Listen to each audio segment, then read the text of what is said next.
नमस्कार, कहानी बैरल में आपका स्वागत है। लीजिए पेश है धर्मवीर भारती द्वारा लिखित उपन्यास गुनाहों का देवता, भाग 16। चंदर सहसा बहुत शांत हो गया, एक ऐसे भोले बच्चे की तरह जिसने अपराध कम किया, जिससे नुकसान ज्यादा हो गया था और जिस पर डांट बहुत पड़ी थी। अपने अपराध की चेतना से वह बोल भी नहीं पाता था, अपना सारा दुख अपने ऊपर उतार लेना चाहता था। वहां एक ऐसा सन्नाटा था जो किसी को जाने के लिए आमंत्रित कर सकता था, न किसी को जाने से रोक सकता था। वह एक ऐसा मैदान था जिस पर की सारी पगडंडियां तक मिट गई हों, एक ऐसी डाल थी जिस पर के सारे फूल झर गए हों, सारे घोंसले उजड़ गए हों।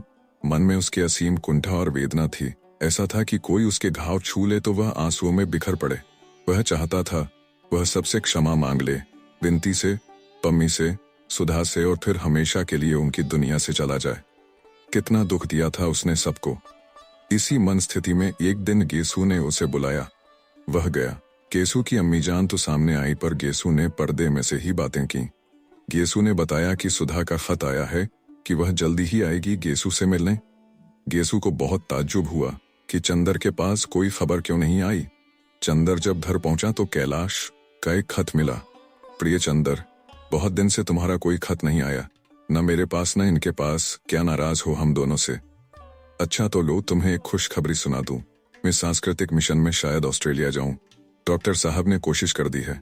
आधा रुपया मेरा, आधा सरकार का। तुम्हें भला क्या फुर्सत मिलेगी यहां आने की? मैं ही लेकर 2 रोज के लिए आऊंगा।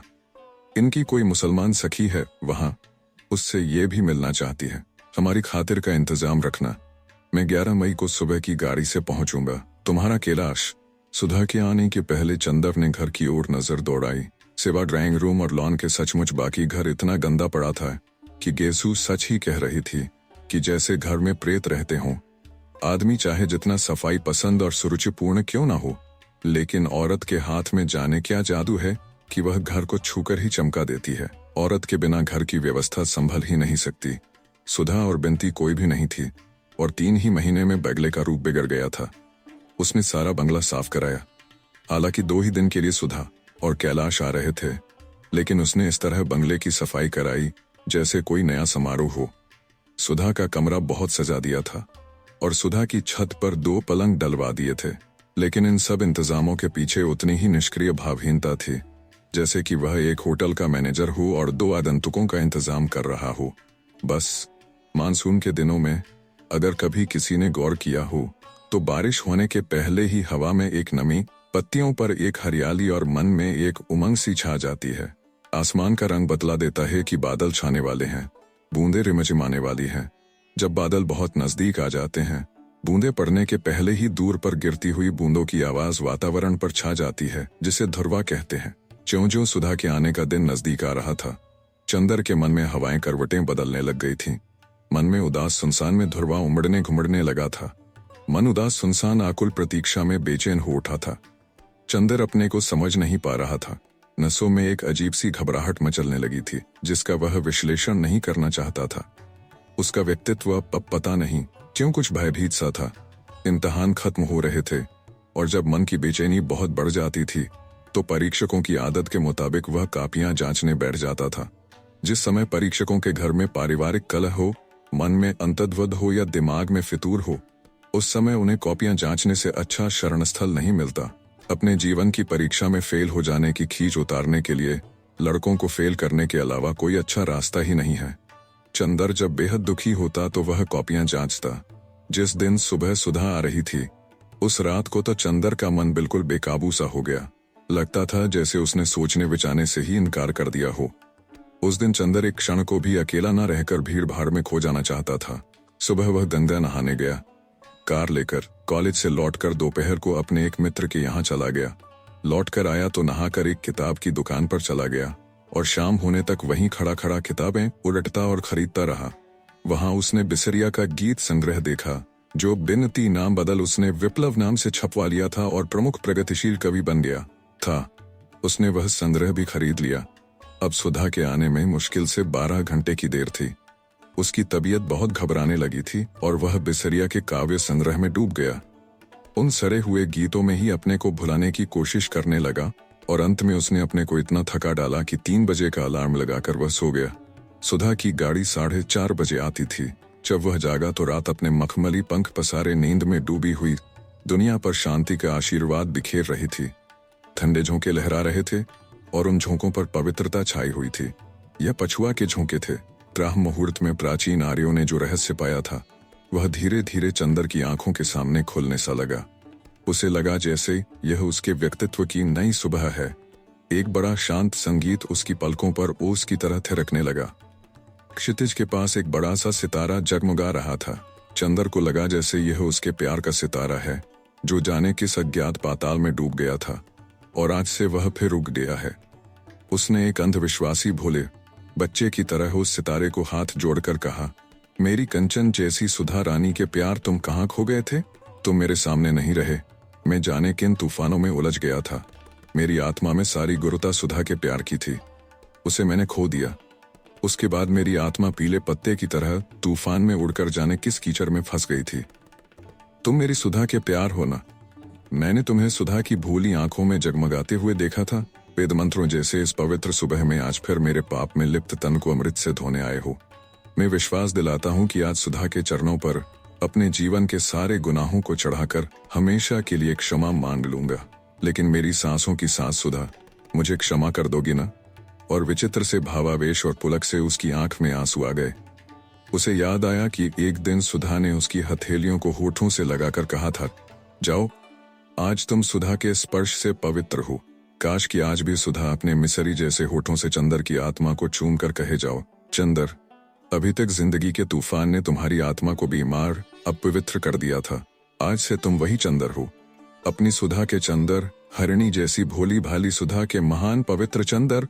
तैयार होकर चंदर जब स्टेशन पहुंचा तो वह जैसे मोहाविष्ट सा था, जैसे वह किसी जादू या टोना पड़ा हुआ सा घूम रहा था। और वह जादू था सुधा के प्यार का पुनरावर्तन। गाड़ी घंटा भर लेट थी। चंदर को एक पल काटना मुश्किल हो रहा था। अंत में सिग्नल डाउन हुआ, कुलियों में हलचल मची और चंदर पटरी पर झुककर देखने लगा। सुबह हो गई थी और इंजन दूर पर एक काले दाग सा दिखाई पड़ रहा था। धीरे धीरे वह दाग बड़ा होने लगा और लंबी सी हरी पूंछ की तरह लहराती हुई ट्रेन आती दिखाई पड़ी। चंदर के मन में आया वह पागल की तरह दौड़कर वहां पहुंच जाए। जिस दिन एक घोर अविश्वासी में विश्वास जाग जाता है उस दिन वह पागल सा हो उठता है। उसे लग रहा था जैसे इस गाड़ी में सभी डिब्बे खाली हैं, सिर्फ एक डिब्बे में अकेली सुधा होगी जो आते ही चंदर को अपनी प्यार भरी निगाहों में समेट लेगी। गाड़ी के प्लेटफॉर्म पर आते ही हलचल बढ़ गई। कुलियों की दौड़ धूप, मुसाफिरों की हड़बड़ी, सामान की उठाधरी से प्लेटफॉर्म भर गया। चंदर पागलों सा इस सब भीड़ को चीरकर डिब्बे देखने लगा। एक दफे पूरी गाड़ी का चक्कर लगा गया। कहीं भी सुधा नहीं दिखाई दी। जैसे आंसू से उसका गला रूंधने लगा। क्या आए नहीं ये लोग? किस्मत कितना व्यंग्य करती है उससे। आज जब वह किसी के चरणों पर अपनी आत्मा उत्सर्ग कर फिर पवित्र होना चाहता था तो सुधा ही नहीं आई। उसने एक चक्कर और लगाया और निराश होकर लौट पड़ा। सहसा सेकंड क्लास के एक छोटे से डिब्बे में से कैलाश ने झोंक कर कहा, कपूर। चंदर मुड़ा, देखा कि कैलाश झांक रहा है। एक कुली सामान उतार कर खड़ा है। सुधा नहीं है। जैसे किसी ने झोंके से उसके मन का दीप बुझा दिया। सामान बहुत थोड़ा सा था। वह डिब्बे में चढ़कर बोला, सुधा नहीं आई? आई हैं, देखो ना, कुछ तबीयत खराब हो गई है। जी मितला रहा है और उसने बाथरूम की ओर इशारा कर दिया। सुधा बाथरूम में बगल में लोटा रखे सिर झुकाए बैठी थी। देखो, देखती हो? कैलाश बोला। देखो, कपूर आ गया। सुधा ने देखा और मुश्किल से हाथ जोड़ पाई होगी कि उसे मितली आ गई। कैलाश दौड़ा और उसकी पीठ पर हाथ फेरने लगा और चंदर से बोला, पंखा लाओ। चंदर हतप्रभ था। उसके मन ने सपना देखा था सुधा सितारों की तरह जगमगा रही होगी और अपनी रोशनी की बाहों में चंदर के प्राणों को सुला देगी। जादूगरनी की तरह अपने प्यार के पंखों से चंदर की आत्मा के दाग पोंछ देगी। लेकिन यथार्थ कुछ और था। सुधा जादूगरनी, आत्मा की रानी, पवित्रता की साम्राज्ञी सुधा बाथरूम में बैठी है और उसका पति उसे सांत्वना दे रहा था। क्या कर रहे हो चंदर? पंखा उठाओ जल्दी से, कैलाश ने व्यग्रता से कहा। चंदर चौंक उठा और जाकर पंखा झलने लगा। थोड़ी देर बाद मुंह धोकर सुधा उठी और कराहती हुई सी जाकर सीट पर बैठ गई। कैलाश ने एक तकिया पीछे लगा दिया और वह आंख बंद करके लेट गई। चंदर ने अब सुधा को देखा। सुधा उजड़ चुकी थी। उसका रस मर चुका था। वह अपने यौवन और रूप, चंचलता और मिठास की एक जर्द छाया मात्र रह गई थी। चेहरा दुबला पड़ गया था और हड्डियां निकल आई थीं। चेहरा दुबला होने से लगता था आंखें फटी पड़ती हैं। वह चुपचाप आंख बंद किए पड़ी थी। चंदर पंखा हाँक रहा था। कैलाश एक सूटकेस खोलकर दवा निकाल रहा था। गाड़ी यहीं आकर रुक जाती है, इसलिए कोई जल्दी नहीं थी। कैलाश ने दवा दी। सुधा ने दवा पी और फिर उदास, बहुत बारीक, बहुत बीमार स्वर में बोली, चंदर, अच्छे तो हो, इतने दुबले कैसे लगते हो? अब कौन तुम्हारे खाने पीने की परवाह करता होगा? सुधा ने एक गहरी सांस ली। कैलाश बिस्तर लपेट रहा था। तुम्हें क्या हो गया है सुधा? मुझे सुख रोग हो गया है। सुधा बहुत क्षीण हंसी हंसकर बोली, बहुत सुख में रहने से ऐसा ही हो जाता है। चंदर चुप हो गया।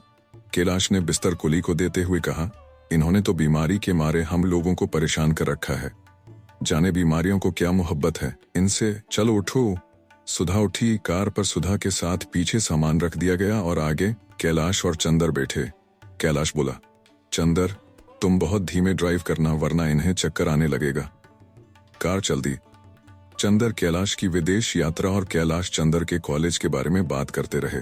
मुश्किल से घर तक कार पहुंची होगी कि कैलाश बोला, यार चंदर, तुम्हें तकलीफ तो होगी लेकिन एक दिन के लिए कार तो मुझे दे सकते हो। क्यों? मुझे जरा रीवा तक बहुत जरूरी काम से जाना है, वहां कुछ लोगों से मिलना है। कल दोपहर तक मैं चला आऊंगा। इसके मतलब मेरे पास नहीं रहोगे एक दिन भी? नहीं, इन्हें छोड़ जाऊंगा।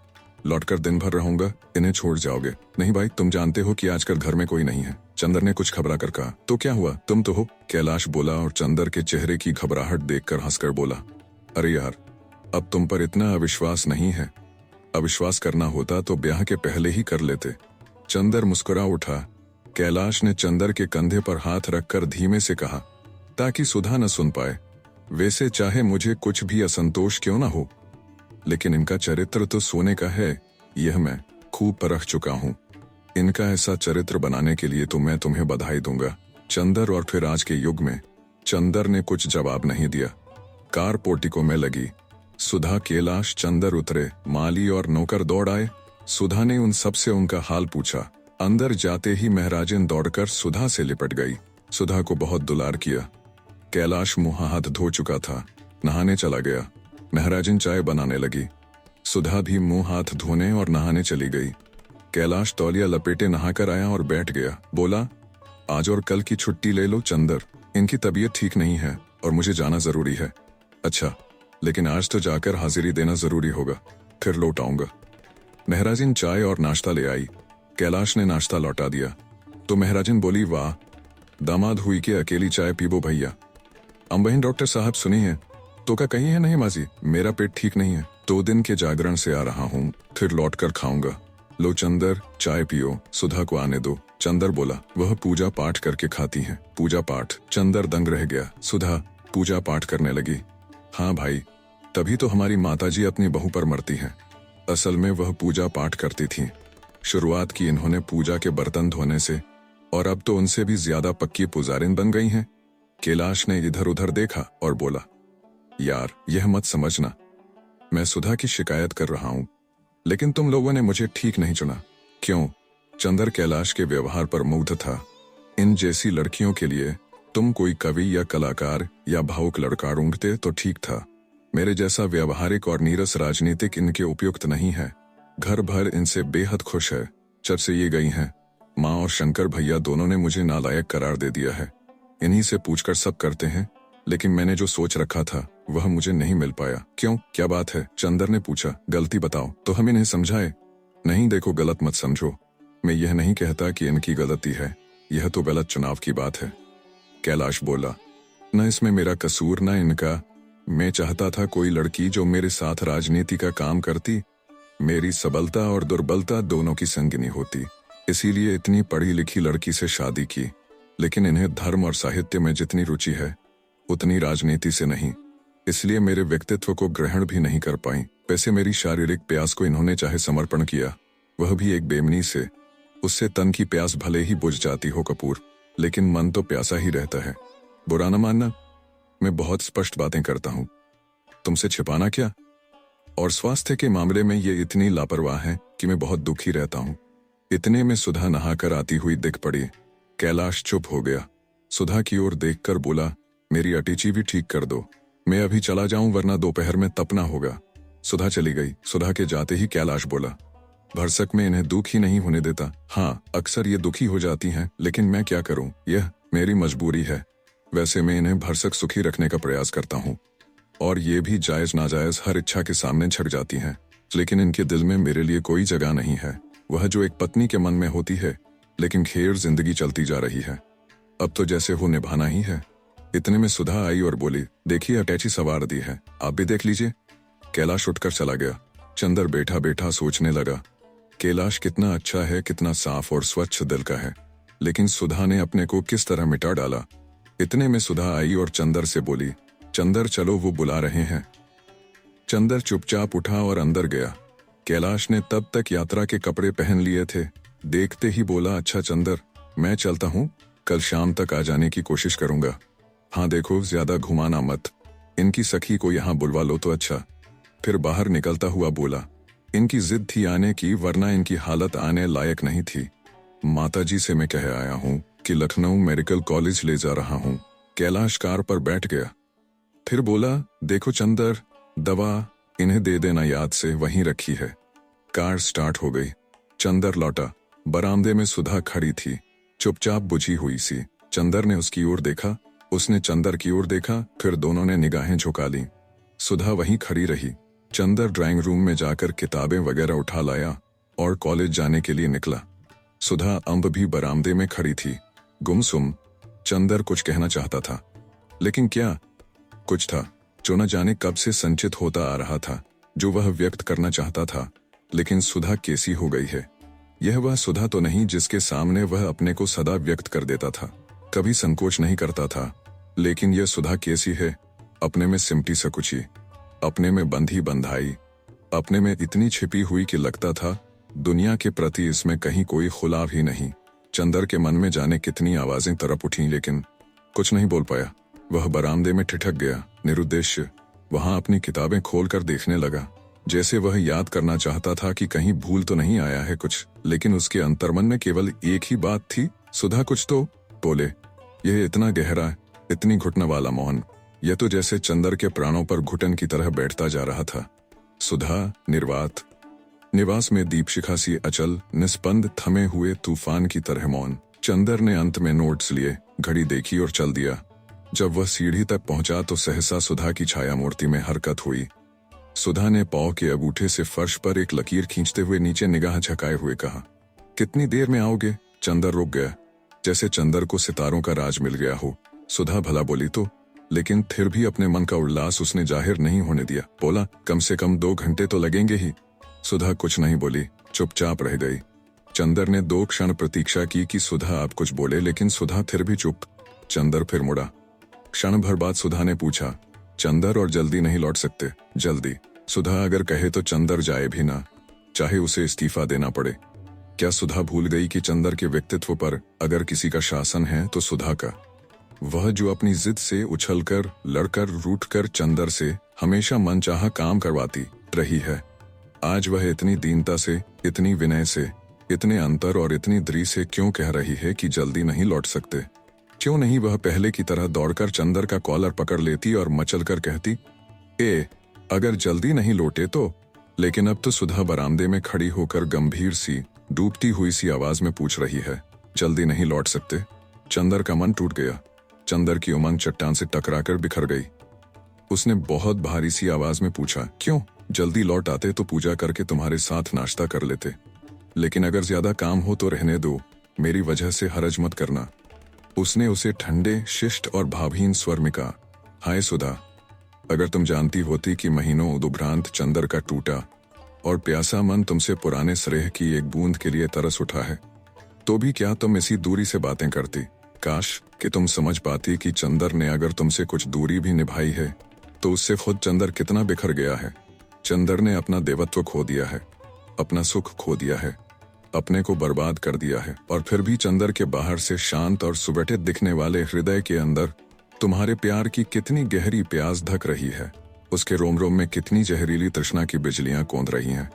तुमसे अलग होने के बाद अतृप्ति का कितना बड़ा रास्ता उसने आग की लपटों में झुलसते हुए बिताया है। अगर तुम इसे समझ लेती तो तुम चंदर को एक बार दुलार कर उसके जलते हुए प्राणों पर अमृत की चांदनी बिखेरने के लिए व्यग्र हो उठती।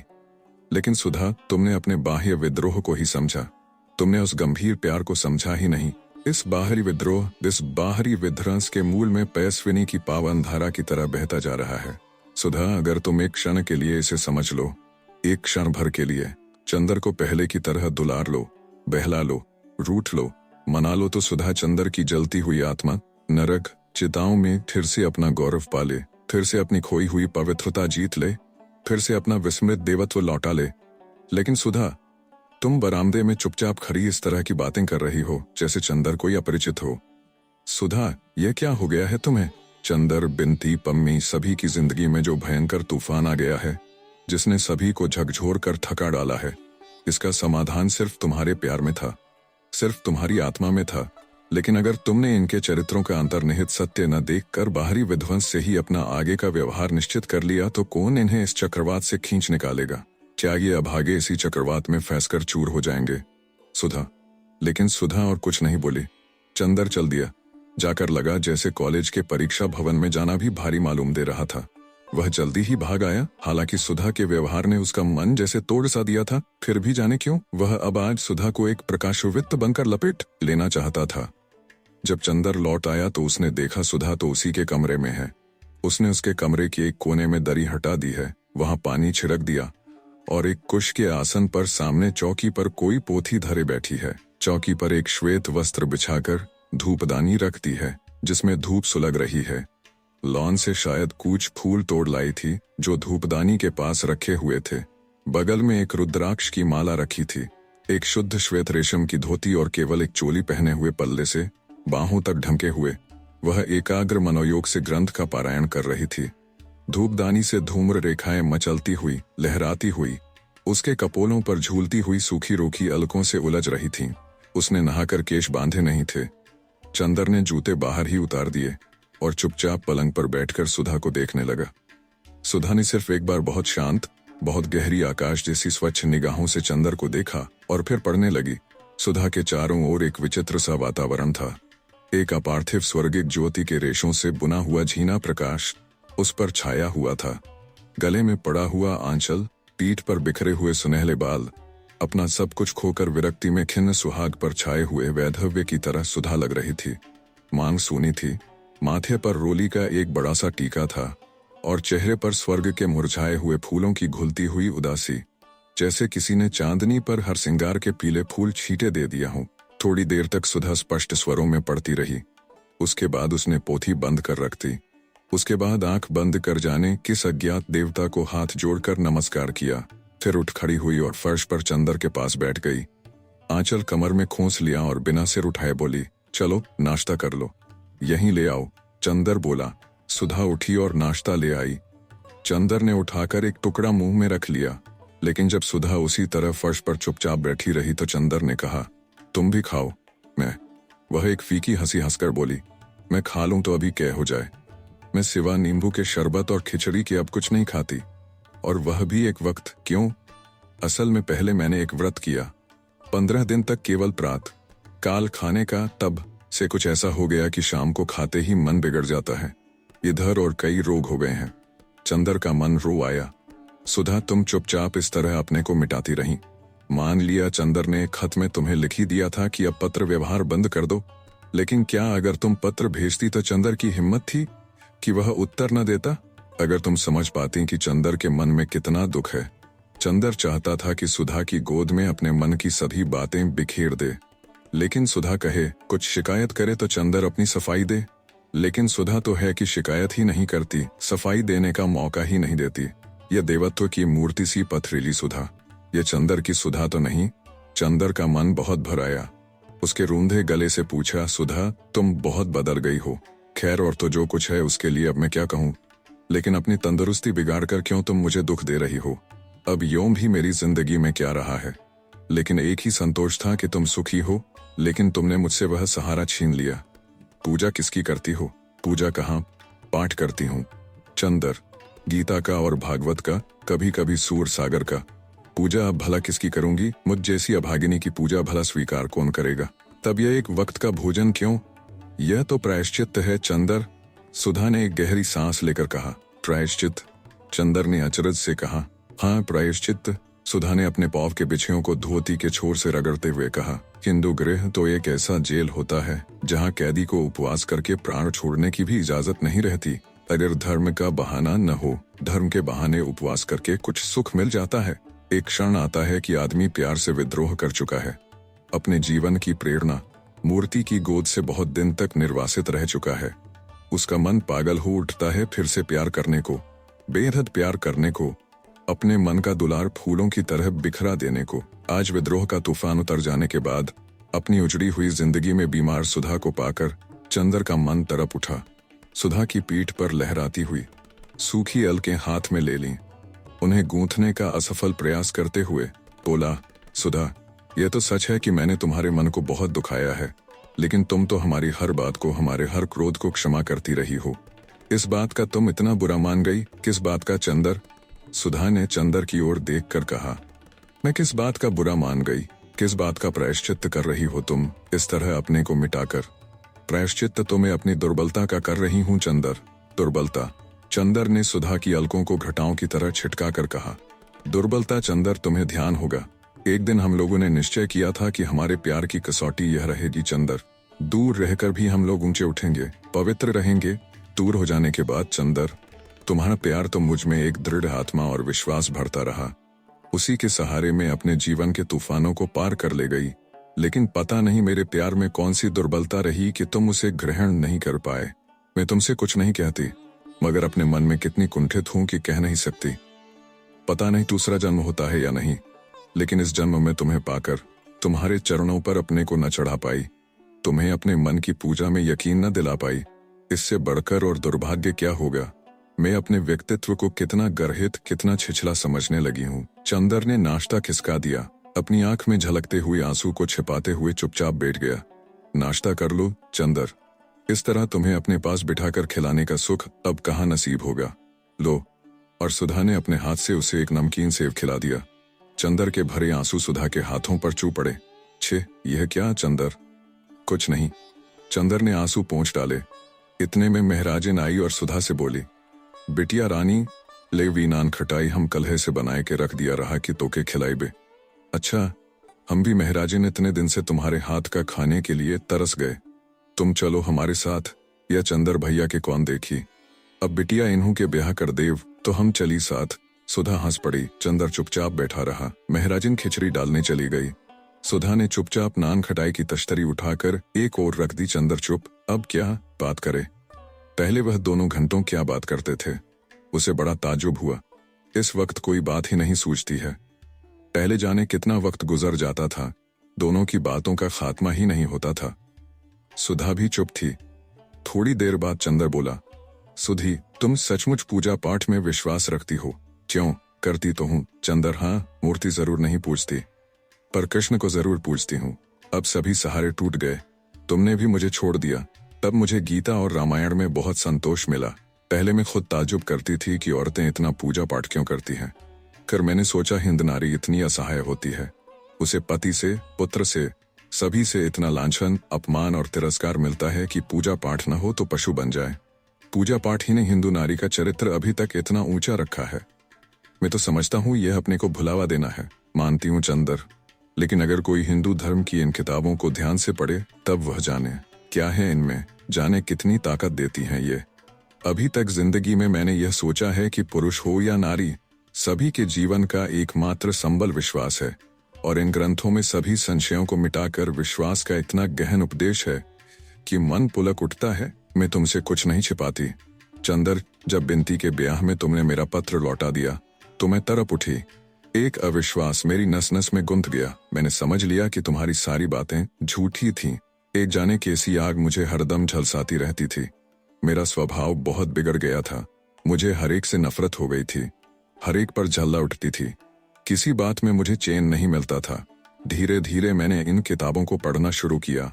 मुझे लगने लगा कि शांति धीरे धीरे मेरी आत्मा पर उतर रही है। मुझे लगा कि ये सभी ग्रंथ पुकार पुकार कर कह रहे हैं, संशयात्मा विनश्यति। धीरे धीरे मैंने इन बातों को अपने जीवन पर घटाना शुरू किया तो मैंने देखा कि सारी भक्ति की किताबें और उनका दर्शन बड़ा मनोहर रूपक है चंदर। कृष्ण प्यार के देवता हैं, वंशी की ध्वनि विश्वास की पुकार है, धीरे धीरे तुम्हारे प्रति मेरे मन में जगा हुआ अविश्वास मिट गया। मैंने कहा, तुम मुझसे अलग ही कहाँ हो? मैं तो तुम्हारी आत्मा का एक टुकड़ा हूं जो एक जन्म के लिए अलग हो गई, लेकिन हमेशा तुम्हारे चारों ओर चंद्रमा की तरह चक्कर लगाती रहूंगी। जिस दिन मैंने पढ़ा, सर्वधर्मान परित्यज्य मामेकं शरण व्रज अहं त्वा सर्वपापेभ्यो मोक्षयिष्यामि मा शुच, तो मुझे लगा कि तुम्हारा खोया हुआ प्यार मुझे पुकार कर कह रहा है, मेरी शरण में चले आओ, और सिवा तुम्हारे प्यार के मेरा भगवान और है ही क्या। उसके बाद से चंदर, मेरे मन में विश्वास और प्रेम झलक आया। अपने जीवन की परिधि में आने वाले हर व्यक्ति के लिए सभी मुझे बहुत चाहने लगे। लेकिन चंदर, जब बिनती यहाँ से दिल्ली जाते वक्त मेरे साथ गई और उसने सब हाल बताया, तो मुझे कितना दुख हुआ, कितनी ग्लानि हुई। तुम्हारे ऊपर नहीं, अपने ऊपर। बातें भावनात्मक स्तर से उठकर बौद्धिक स्तर पर आ चुकी थीं। चंदर फौरन बोला, सुधा, ग्लानि की तो कोई बात नहीं, कम से कम मैंने जो कुछ किया है उस पर मुझे जरा सी भी शर्म नहीं। चंदर के स्वर में फिर एक बार गर्व और करवाहट सी आ गई थी। मैंने जो कुछ किया है उसे मैं पाप नहीं मानता। तुम्हारे भगवान ने तुम्हें जो कुछ रास्ता दिखलाया वह तुमने किया। मेरे भगवान ने जो रास्ता मुझे दिखलाया वह मैंने किया। तुम जानती ही हो, मेरी जिंदगी की पवित्रता तुम थी। तुम्हारी भोली निष्पाप सांसें मेरे सभी गुनाह, मेरी सभी कमजोरियां सुलाती रही हैं। जिस दिन तुम मेरी जिंदगी से चली गईं, कुछ दिन तक मैंने अपने को संभाला। इसके बाद मेरी आत्मा का कण कण द्रोह कर उठा। मैंने कहा, स्वर्ग के मालिक, साफ साफ सुनो, तुमने मेरी जिंदगी की पवित्रता को छीन लिया है। मैं तुम्हारे स्वर्ग में वासना की आग ढकाकर उसे नरक से बदतर बना दूंगा। और मैंने होठों के किनारे चुंबन की लपटें सुलगानी शुरू कर दी। धीरे धीरे महाश्मशान के सन्नाटे में करोड़ों वासना की लपटें जहरीले सांपों की तरह फुफकारने लगी। मेरे मन को इसमें बहुत संतोष मिला, बहुत शांति मिली। यहाँ तक कि बिन्नती के लिए मैं अपने मन की सारी कटुता भूल गया। मैं कैसे कह दूं कि यह सब गुनाह था? सुधा, अंगर ठीक से देखो, गंभीरता से समझो, तो जो कुछ तुम्हारे लिए मेरे मन में था उसी की प्रतिक्रिया वह है जो मेरे मन में पम्मी के लिए है। तुम्हारा दुलार और पम्मी की वासना दोनों एक सिक्के के दो पहलू हैं। अपने पहलू को सही और दूसरे पहलू को गलत क्यों कहती हो? देवता की आरती में जलता हुआ दीपक पवित्र है और उससे निकला हुआ धुआं अपवित्र। दीप शिखा नैतिक है और धूम रेखा अनैतिक। ग्लानि किस बात की, सुधा? चंदर ने बहुत आवेश में कहा। छे चंदर, तुम मुझे समझे नहीं। मैं नैतिक अनैतिक की बात ही नहीं करती। मेरे भगवान ने, मेरे प्यार ने मुझे अब उस दुनिया में पहुंचा दिया है जो नैतिक अनैतिक से उठकर है। तुमने अपने भगवान से विद्रोह किया, लेकिन उन्होंने तुम्हारी बात पर कोई फैसला भी तो दिया होता। वे इतने दयालु हैं कि कभी मानव के कार्यों पर फैसला ही नहीं देते। दंड तो दूर की बात, वे तो केवल आदमी को समझाकर, उसकी कमजोरियां समझकर उसे क्षमा करने और उसे प्यार करने की बात कहते हैं। चंदर, वहां नैतिकता अनैतिकता का प्रश्न ही नहीं। तब यह ग्लानि किस बात की तुम्हें? चंदर ने पूछा। रलानी तो मुझे अपने पर थी। चंदर, रहा तुम्हारा पम्मी से संबंध तो मैं बिनती की तरह नहीं सोचती। इतना विश्वास रखो, मेरी पाप और पुण्य की तराजू ही दूसरी है। फिर कम से कम अब इतना देख सुनकर मैं यह नहीं मानती कि शरीर की प्यास ही पाप है।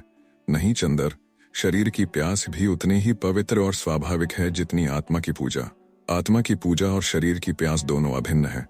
आत्मा की अभिव्यक्ति शरीर से है, शरीर का संस्कार, शरीर का संतुलन आत्मा से है। जो आत्मा और शरीर को अलग कर देता है वही मन के भयंकर तूफानों में उलझकर चूर चूर हो जाता है। चंदर, मैं तुम्हारी आत्मा थी, तुम मेरे शरीर थे। पता नहीं कैसे हम लोग अलग हो गए। तुम्हारे बिना मैं केवल सूक्ष्म आत्मा रह गई। शरीर की प्यास, शरीर की रंगीनियां मेरे लिए अपरिचित हो गईं। पति को शरीर देकर भी मैं संतोष ना दे पाई, और मेरे बिना तुम केवल शरीर रह गए, शरीर में डूब गए। पाप का जितना हिस्सा तुम्हारा उतना ही मेरा। पाप की वैतरणी के इस किनारे जब तक तुम तड़पोगे तभी तक मैं भी तड़पूंगी। दोनों में से किसी को भी चैन नहीं और कभी चैन नहीं मिलेगा। लेकिन फिर आप सुन रहे थे कहानी बैरल से धर्मवीर भारती द्वारा लिखित उपन्यास गुनाहों का देवता भाग 16। वीडियो पसंद आया तो इसे लाइक करिए और चैनल को भी सब्सक्राइब कीजिए। धन्यवाद।